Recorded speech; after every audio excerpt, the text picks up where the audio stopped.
Direktorat Reserse Kriminal Umum Polda Jawa Barat menangkap 12 wanita pelaku penjualan bayi. Dari penggerebekan, polisi menyelamatkan 6 bayi yang hendak dijual para pelaku ke Singapura.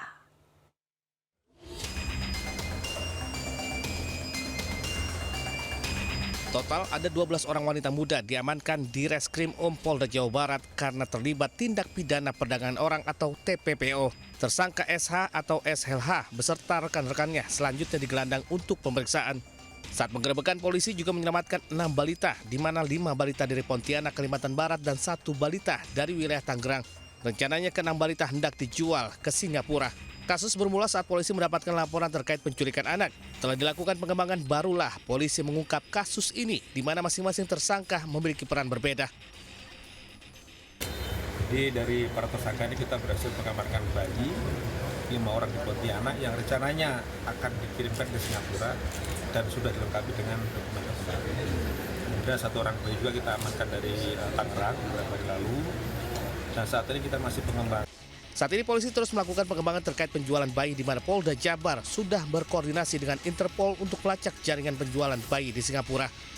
Dari Bandung, Jawa Barat, Mujib Praitno Anyus melaporkan.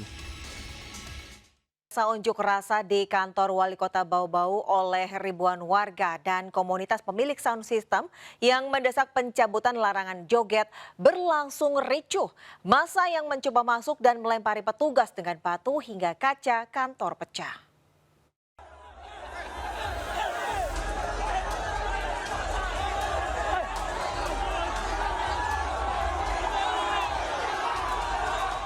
Unjuk rasa sejumlah komunitas pemilik sound system dan ribuan warga Bau-Bau di depan kantor Wali Kota Bau-Bau, Sulawesi Tenggara berlangsung ricuh. Massa mendesak Wali Kota Bau-Bau segera mencabut surat edaran terkait larangan menggelar acara joget di ruang terbuka saat larut malam. Unjuk rasa pun berakhir bentrok antara massa dan Satpol PP serta polisi yang berjaga. Surat larangan joget hingga dini hari dikeluarkan karena banyaknya warga yang mengeluh terganggu jam istirahat mereka. Massa yang mencoba masuk ke dalam kantor Wali Kota Bau-Bau namun dihalau oleh petugas dan membuat massa semakin brutal. Mereka melempari polisi dan Satpol PP dengan batu hingga membuat kaca kantor Wali Kota Bau-Bau pecah. Tak sampai di situ saja, massa juga membakar sesuatu dan melempari petugas dengan api. Untuk menghindari massa semakin brutal, petugas pun menangkap sejumlah pengunjuk rasa yang diduga menjadi penyebab kericuhan. Sementara sebagian yang lain pun kocar-kacir melarikan diri. Dari Kota Bau-Bau, Sulawesi Tenggara, Andi Eba Ayus melaporkan. Seorang ketua RT berusia remaja 19 tahun viral usai membuat gebrakan dengan memperbaiki jalan secara swadaya di kawasan Rawabadak Selatan, Koja, Jakarta Utara. Aksi ini dilakukan meski ia baru menjabat selama 2 bulan saja.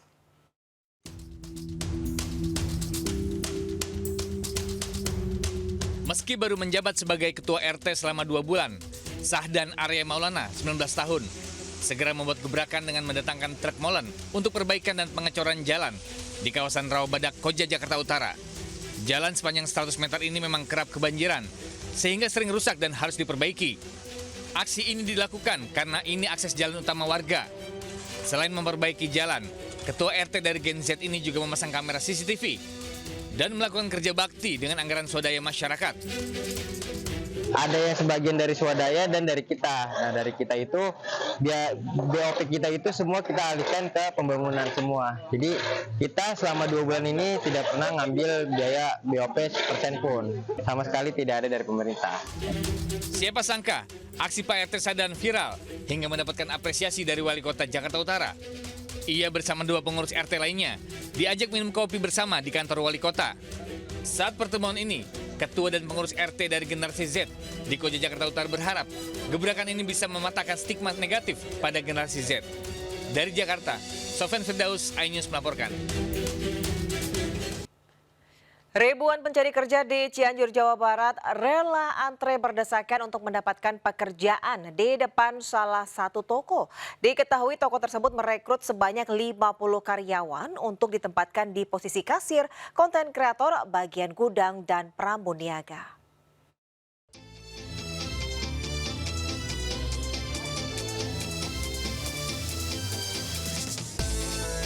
Seperti inilah ribuan pelamar kerja yang rela antri hingga berdesakan di depan salah satu toko di Jalan Siliwangi, Cianjur, Jawa Barat. Para pekerja datang sejak subuh hingga siang hari. Didominasi para pelamar pekerja ini merupakan fresh graduate baik SMK maupun SMA. Diketahui toko yang berjalan di bidang fashion, makanan, sembako, dan lainnya merekrut sebanyak 50 karyawan untuk ditempatkan di posisi kasir, konten kreator, bagian gudang, dan pramuniaga. Tidak hanya datang dari dalam kota, para pelamar juga datang dari Bogor, Sukabumi, dan Pangandaran. Sebetulnya untuk rencana awal itu kan kita walk-in interview ya, jadi pas melamar langsung diinterview di hari yang sama gitu. Cuman diinformasikan dari Satam katanya jam 5 subuh udah pada datang, dan pas kita datang juga wah lebih dari 1.000 sih. Rencana sih nggak sampai 500 gitu, ternyata di luar ekspektasi kayak gitu.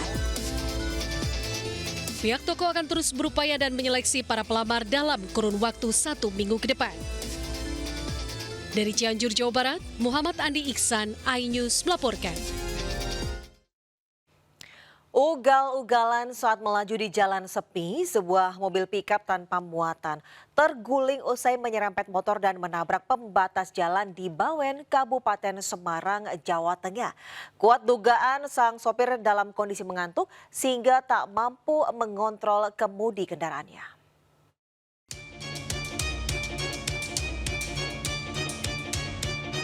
Kendaraan pickup ini terguling dan rusak parah usai alami kecelakaan di Jalan Soekarno-Hatta, Bawen, Kabupaten Semarang, Jawa Tengah. Kecelakaan bermula saat pickup tanpa muatan tersebut melaju kencang dari arah Semarang menuju Solo. Tiba di lokasi kejadian, pickup hilang kendali dan menyerempet pengendara motor, lalu menabrak trotoar pembatas jalan hingga akhirnya terguling. Diduga sopir mengemudi dalam kondisi mengantuk hingga tak mampu mengendalikan kendaraannya saat melaju di jalanan sepi. Akibat insiden ini, sopir alami luka-luka dan dilarikan ke rumah sakit sementara pickup ringsek. Dari Kabupaten Semarang, Jawa Tengah, Luri Salulu, iNews melaporkan.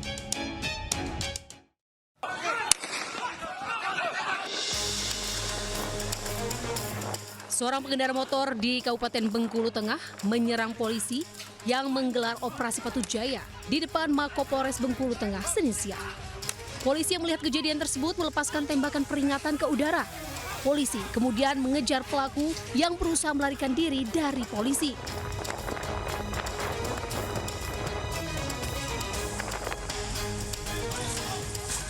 Pengendara berhasil ditangkap 20 menit kemudian.